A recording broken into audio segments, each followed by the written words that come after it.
Welcome to the first official episode of the All Things Wrestling podcast. I'm your host, Ernie, and boy, it has been a week, hasn't it? This episode was going to be about NXT's New Year's Evil. I was going to talk about the matches, I was going to say how I felt, what I thought about the whole show in general, because it was like the changing of the guard for us, for all of us, for the black and gold brand. So I ended up watching it on Tuesday night. And okay, I'm not going to delete it off my DVR. I'm just going to watch it again tomorrow, the next day, Wednesday, and take notes. Like, hey, okay, so I like this part. The opening match was freaking awesome and amazing. Obviously, they can't go wrong with Roderick Strong and Carmelo Hayes. But as I got into the show and as I was making some notes, like, hey, I'm gonna check up on these guys and see what's going on there, because what their background is and all that stuff. And as I open up Google, here comes the first wave of releases for 2022. I'm like, dude, the year hasn't even started yet, and you already, wow, like, people just celebrated Christmas, and some people, don't know what you celebrate, but people just celebrated Christmas, New Year's Eve. They, like, probably went on a spending spree, and they were set, and then you hit us up with the, hey, here comes the first wave. So, the first wave, man, a lot of people are upset because these guys were NXT guys. Like, they've been there from the beginning. They've been there from Triple H's vision to the next gen to, what do you call it?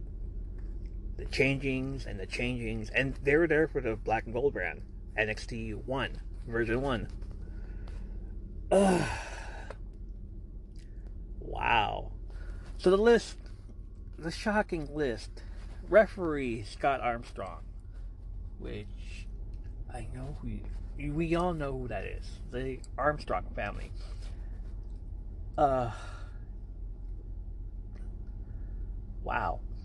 He's been a referee for quite a while. He was there in NXT as consultant. He refereed a few matches, I believe that they said, but he was mostly there for backstage stuff. A lot of performance coaches: Ace Steel, aka Chris Guy, Allison Danger, aka Kathy Carino, Steve Carino's sister. Sarah Cummings, who's the Senior Vice President of Consumer Products. Rajin Singh, the Great Khali's old manager, as you might remember him. He was a SVP also, a Senior Vice President of Creative. Ryan Katz, known as GQ Money. He's been in NXT since 2015. He's gone. We have a writer, George Carroll. And then we have a bunch of talent. Well, some talent that you haven't seen since August. Timothy Thatcher, Toothless Timothy Thatcher, as they called him. He briefly feuded with Riddle right before Riddle showed up to the main roster. He was his tag partner. He feuded with Tommaso Ciampa, and then they became tag partners, and they destroyed everybody in sight. They were like, probably they got released because they used real punches. And WWE doesn't, no, they don't want to do that. Danny Burch, who's been since August also, but he's been coaching. Danny Burch, who was a a tag team with Oni Lorcan, who got released early in the year, last year. I think they like wanting to release these people separately so that they don't go and you do some tag finishers to go and team up again in other companies.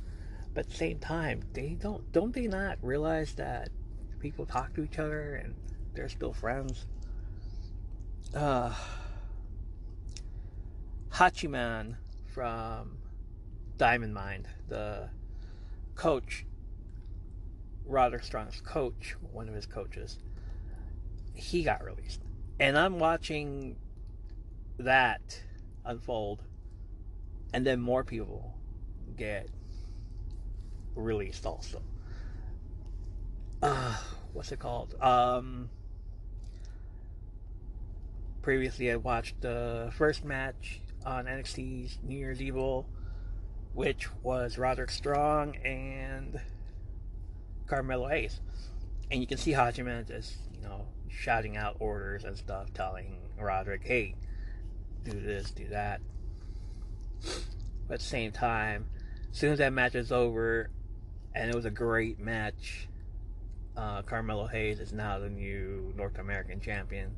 Well, unified, he's been the North American champion. I made a mistake of calling him the Cruiserweight champion. No, Roderick Strong is the Cruiserweight champion, and Carmelo Hayes is the North American champion. But that unification match was insane. It was amazing. Unfortunately, that just solidified everything that was going to happen throughout the night. The changing of the guard, which happened at that exact moment. The new faces of NXT, the Vince McMahon's guys, they get to run the show now. So that was the first match. That was the first thing that happened. And then to hear that Hachiman got released, it's like, oh, Diamond Man is about to implode. It's about this band. You can tell, it was bad. But you can tell that Roderick Strong doesn't want to be there anymore. It's done with. Waiting for him to go to AEW, hang out with Undisputed, or whatever they're calling themselves now. And Hachiman wasn't all at all. That wasn't it at all. There's more. The other 4 releases. One of them was Gabe Sapolsky. Who's Gabe Sapolsky, you ask? I'm glad you asked. Gabe Sapolsky. If you don't know who that is, well, I had to look it up also. I didn't know who that was. It was just like, this is the last one that they announced, and it was yesterday. So I'm like, who's Gabe Sapolsky? Why? And then you find out he was a co-founder of ROH, Ring of Honor. He was a co-founder of Dragon Gate, Evolve, and you're just like, what? Why did they release this guy? He was only there as a consultant. He got hired in 2018, 2019, I believe. Hey, Undisputed Era. All those guys. Basically, all those guys that you saw from Ring of Honor, from Impact, that they all came. He was there as a consultant only. Unfortunately, Road Dogg got released. I mean, this guy's a company man, dude. Why? Why do you release Road Dogg? You didn't know?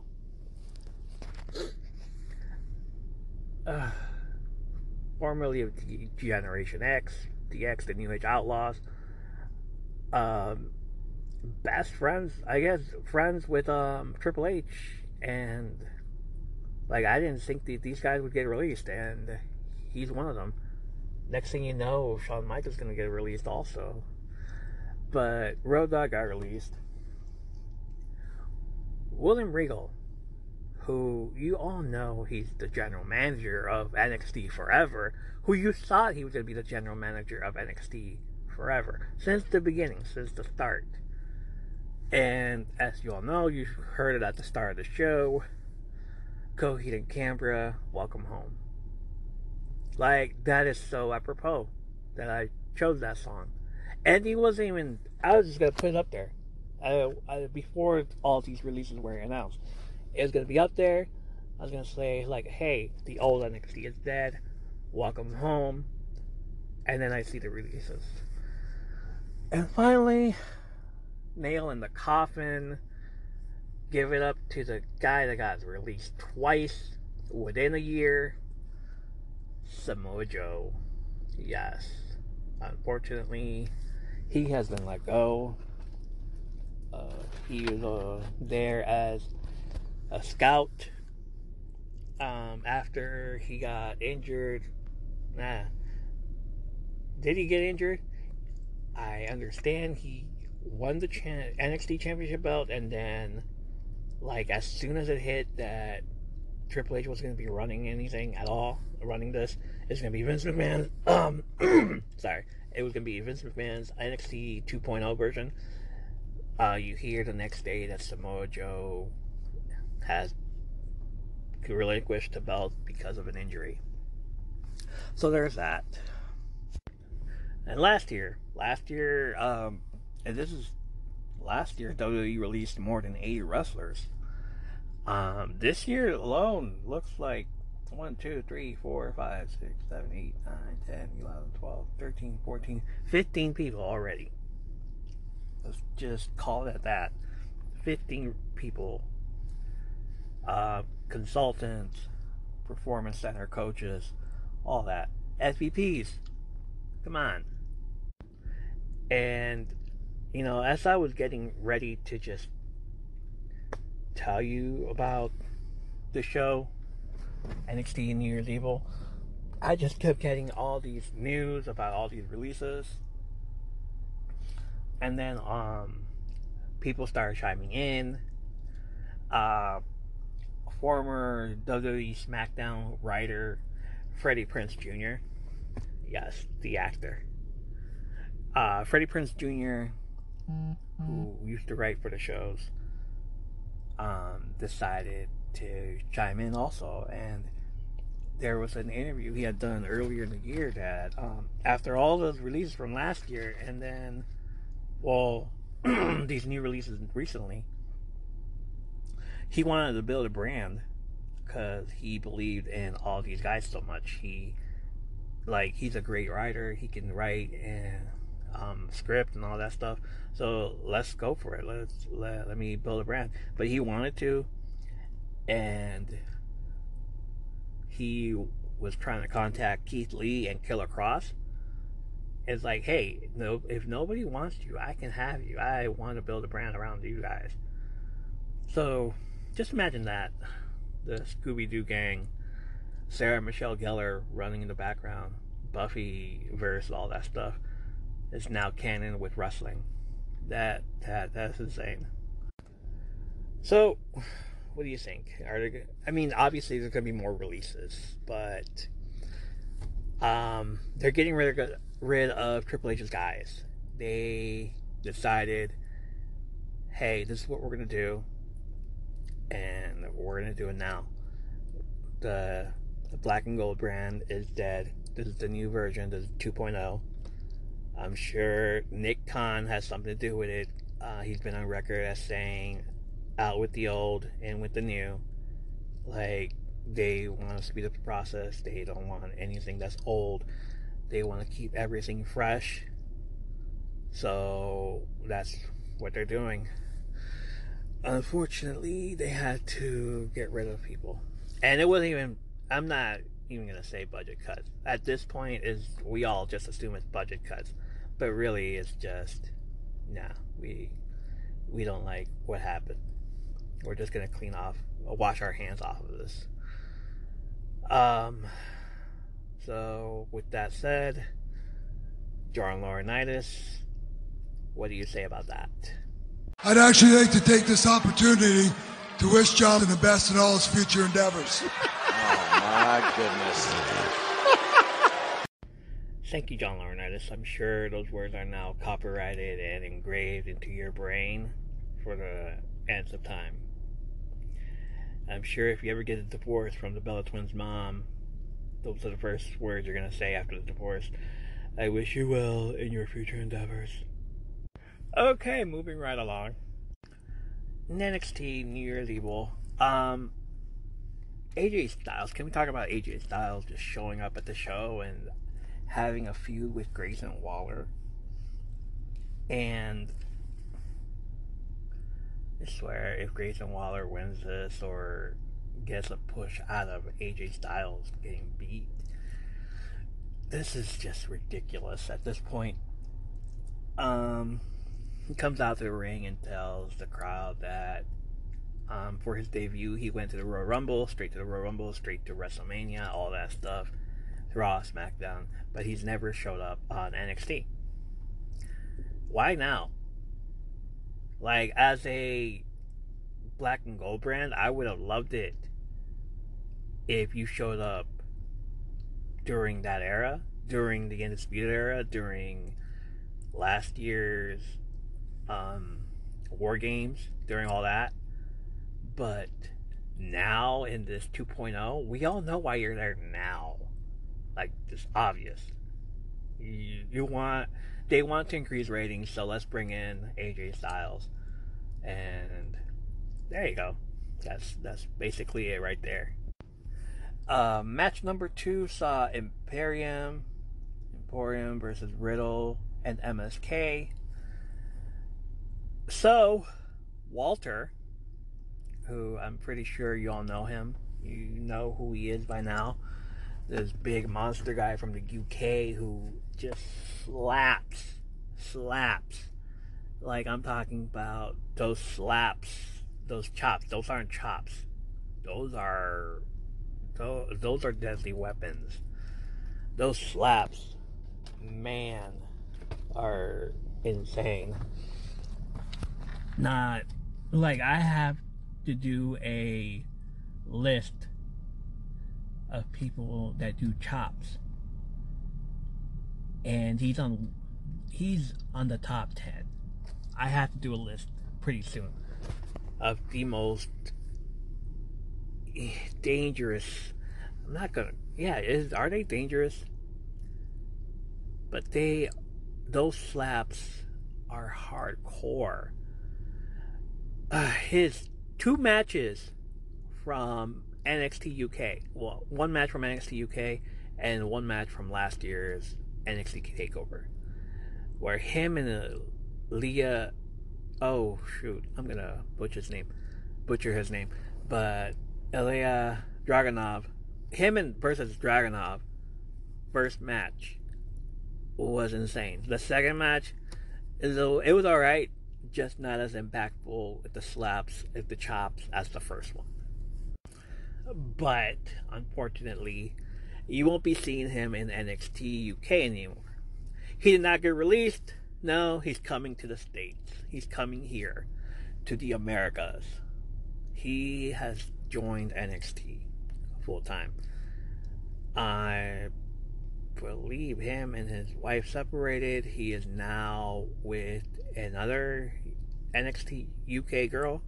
Her name is Jenny. I have to look her up. I really do, because I don't know who she is. But he is now in the States. There was an interview last year with him and Corey Graves as to who he wants to face in the near future, if he's given the chance. He says Cesaro. I am for it. I want this match to happen. This match, whatever happened, those chops, man. But just knowing that he's going to be in the States from now on, meaning that he's going to be full-time on NXT, meaning that he's going to wrestle for NXT. He's going to be NXT champion. Or get sent to the main roster, have a few feuds, get released. I'm sorry, that's the way that's going now. That's the way it is now. Get sent to the main roster, have a feud with Top Dog, Roman Reigns, Brock Lesnar, all them people. Imagine that. Roman Reigns versus Walter. Suplex City, Suplex World, man. So this 6-person tag team match, Walter did a bunch of stuff, bunch of German suplexes, a bunch of chops, obviously. Riddle, Riddle can take it, obviously, but MSK, these little dudes, I think it was Nash Carter who got the biggest chop of the night, and he just sold it, destroyed everything. Fortunately, Imperium didn't win. MSK and Riddle did. Riddle got the win with the RKO, using Randy's move. That's his tag partner, though. So let's go with that. NXT Women's Championship. Cora Jade versus Raquel Gonzalez versus Mandy Rose. Mandy Rose, WWE girl from SmackDown, as you all know. She showed up on NXT a couple months ago, and she has that toxic attraction stable. She beat Raquel Gonzalez, the longest reigning NXT Women's Champion. Dakota Kai came in for the interference during the October Halloween episodes. Cora Jade is new. She's a 2.0 girl. Let's just call it 2.0, people, okay? The black and gold is Raquel Gonzalez. Mandy Rose is, hey, we need you for ratings. So that's basically it right there.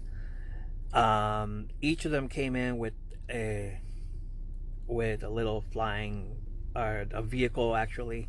Mandy Rose came in a helicopter. Raquel Gonzalez in a motorcycle. Cora Jade comes out in a skateboard. How convenient. The crowd was into it. This is awesome chants all over. It was amazing. It was, I really enjoyed the whole Raquel Gonzalez versus Mandy Rose. Raquel Gonzalez wearing lighter clothes these days, light colored clothes. She's a full face now, but I can't help but to think that it's coming. It just feels like it's coming. Unfortunately, the ending saw Mandy Rose beat Cora Jade in a botch move. Jade was going for a roll up. Mandy countered it, and she just decided to lay on top of her, or sit on top of her and pin her. It was a botch move. You could tell it was a botch move. Watched it on YouTube, and the comments are insane. I just love the comments. They're just hilarious. WS times 79, WS times 79 on YouTube. Man, I'm sorry for butchering your name, buddy. On YouTube said Cora Jade did a fantastic job. She did, but she couldn't avoid the most devastating move in all of sports entertainment: the golden roll-up. It was the golden roll-up that did Cora Jade in. Not even a hook. The legs were hooked. She just sat on top of her face, and just went for 1, 2, 3, and why? What? You could tell that it was a botch. It's ridiculous. Rough ending. Raquel carried the match.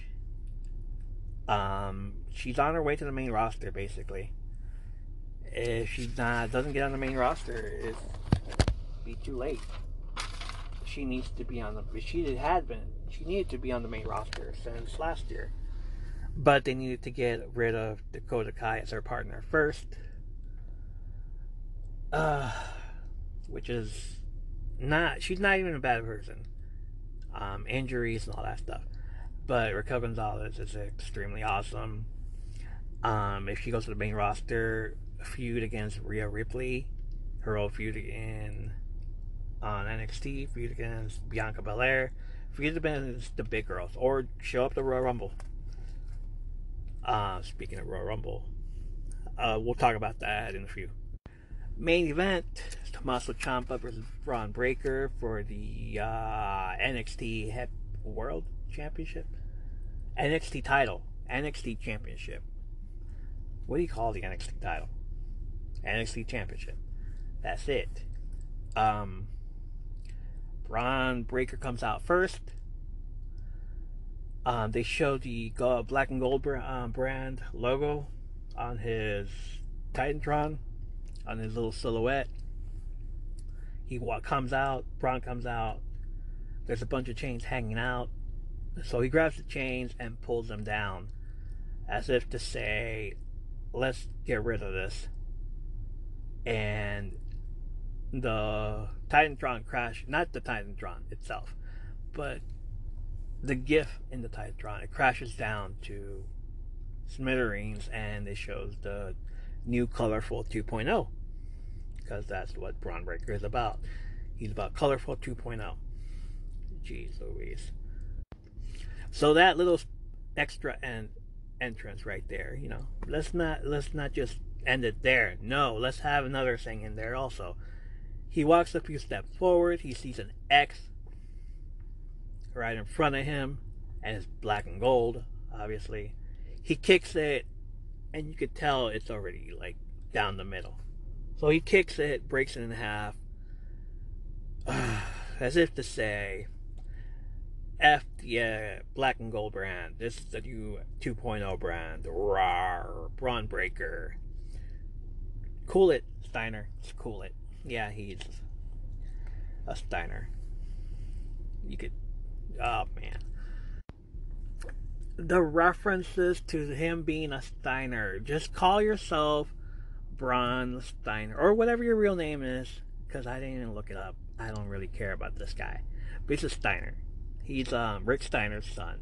Scott Steiner's nephew. But has both movesets. Both of them. Great.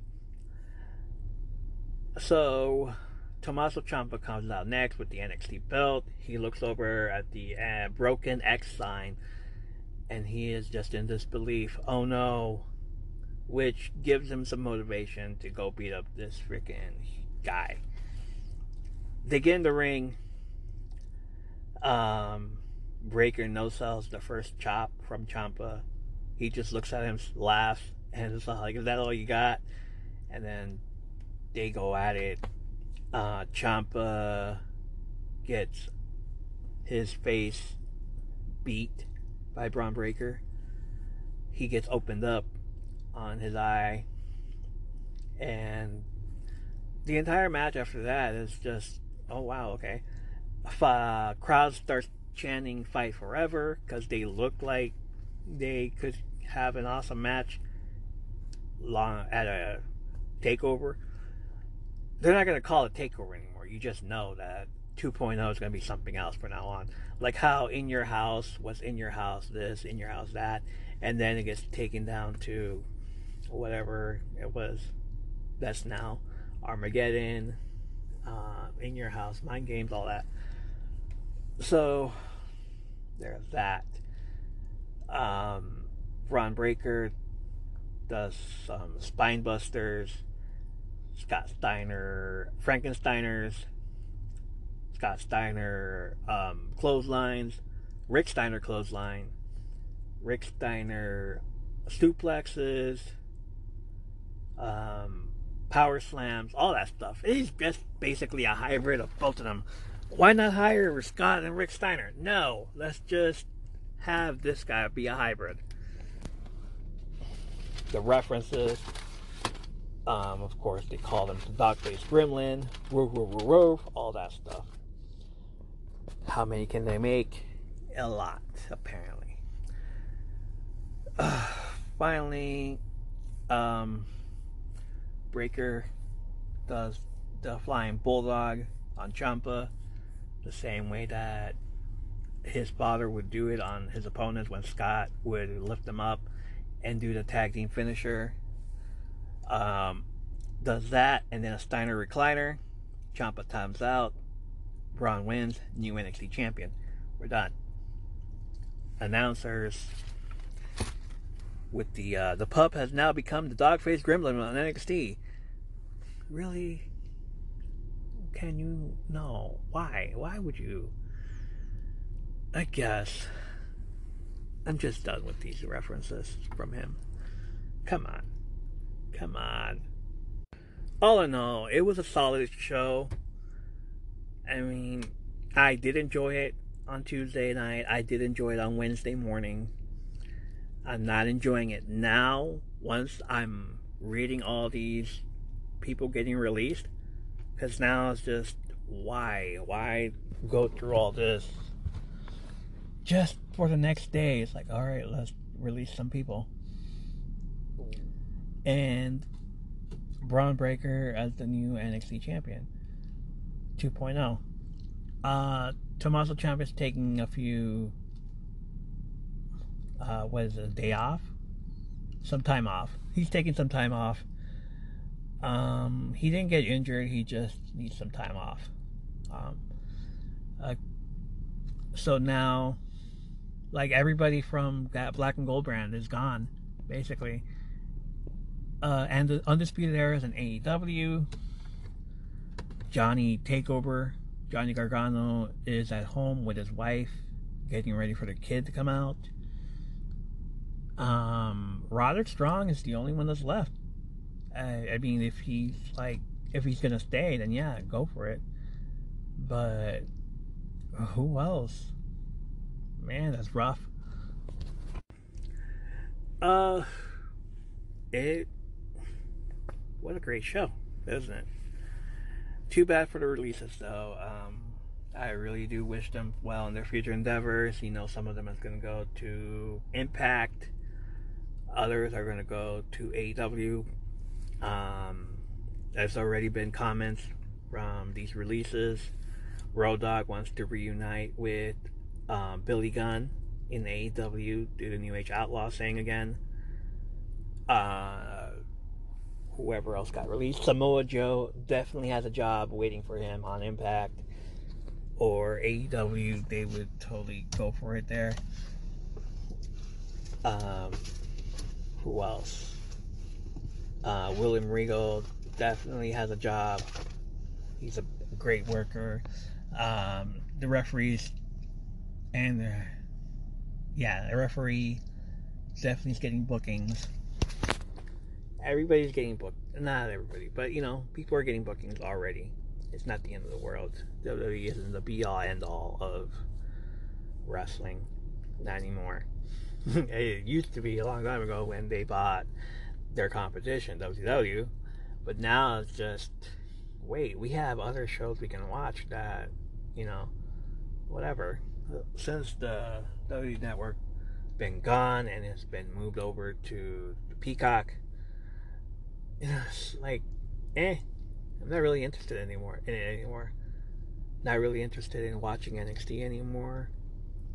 If Gargano shows up, comes back, yeah, I'll watch it. But he's gone. He's out of his contract. Can't wait to see him in AEW. That's where Adam Cole wants him. He wants to have a few matches with him there. I'm basically going to be talking about AEW pretty soon, right? And I did say Royal Rumble season is coming up, so we're going to be talking about that pretty soon. Not a couple of Royal Rumble matches, I think, have been announced. I gotta watch Friday. The only part that I did watch on Friday, SmackDown, was when the face-off between Brock Lesnar and Roman Reigns acknowledged. And Charlotte Flair announcing who's going to be in the Royal Rumble for her division, for the women's division. But a couple of comebacks. Michelle McCool, the Bella Twins. Yeah. Mickie James, who got released last year. The same Mickie James who made a big deal about getting sent a black bag of her stuff, and they released Carano. The same Mickie James who is the Impact Women's Champion at the moment, Knockouts Champion, I'm sorry, the Impact Knockouts champion, the same Mickey James that's on Impact right now holding the Knockouts championship, is going to be at the Royal Rumble.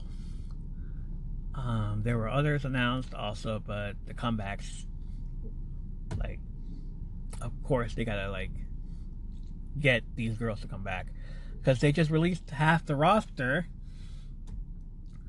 Another person was Lita, and finally Charlotte announced that she's going to be in the Royal Rumble as well. She's the SmackDown Women's Champion, but she's going to do a Roman Reigns. Or did Roman? Yeah, they did it with Roman Reigns. She's going to do what Roman Reigns did. She's going to be in the Royal Rumble, win the Royal Rumble, and then she gets to pick her opponent for WrestleMania. Highly unlikely, but I'm not even sure who I'm voting for these Royal Rumble matches yet. But whatever happens, happens. That's all I got for today. I gotta watch SmackDown. We gotta watch SmackDown. We're gonna watch SmackDown probably tonight. The next thing is probably gonna be about AEW. Talk about it. But if you have a Facebook, go check us out at the All Things Wrestling Facebook group. A bunch of people there. Lots of interaction. We got Ash Monte there on All Things Wrestling, who posted a little meme from Kayfabe TV. It's superstars who will never sign to another company. Who else do you think will remain WWE for life? You got Roman Reigns, John Cena, Edge, Charlotte Flair, Brock Lesnar, Randy Orton, Natalya Neidhart, Becky Lynch, The Undertaker, and R-Truth, which is basically true. We all thought Hulk Hogan was going to be WWE for life, and then he shows up on WCW, brother. So you can't just say never say never, all that stuff. John Cena is more likely to go somewhere else. But all these people, yeah, they look like they could stay there forever. They could be company men. It all depends on what's going to happen in WWE in 2 years, because they look like they're going to sell the company. Like all these releases, it's just coming. We all know it's coming. But thank you, Ash Monte, for posting that. We have other stuff he's posted. It's the All Things Wrestling Facebook group. You could join up and have interactions. There's a video there posted by Sam G. Garcia. It's the debut of the WCW Championship belt in WWF when Brian the Brain Heenan held it, and he says this is the real championship belt. And you got Gorilla Monsoon and Jim Neidhart, who used to be commentary, and they're just staring at each other and looking, who are you talking about? Well, I'm talking about Ric Flair. Like, back in the day, it was very taboo to say all that stuff. But Ric Flair is coming to WWF. It was a big thing at the time. Now it's just like, oh, cool. That's great. So join us there. Talk about it. Talk about everything you just listened to today. Tell us what you think about the show. Tell us what you thought about the releases. And I'm going way too long on this episode, I guess. So I'm going to end it here. Hope you're all having a great weekend. Enjoy it. John Laurinaitis, you got something else to say? I'd actually like to take this opportunity to wish Jonathan the best in all his future endeavors. Oh, my goodness.